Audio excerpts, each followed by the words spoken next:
how to use Google Map direction. In this video, I'm going to show you how you can navigate through locations. First of all, open the application. Now here at the search bar, search for the location where you want to navigate or have directions for. So tap on the location.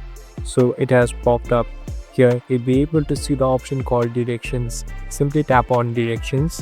Now here at the bottom, you can see the option called start. Simply tap on start. So now it will give you a precise location, how you can reach there, and even the shortest distance too. So here, as you can see, it even shows the time and the kilometer. So this is how you see or navigate through the distance in Google Maps. Thank you for watching this video. I hope this video will help you.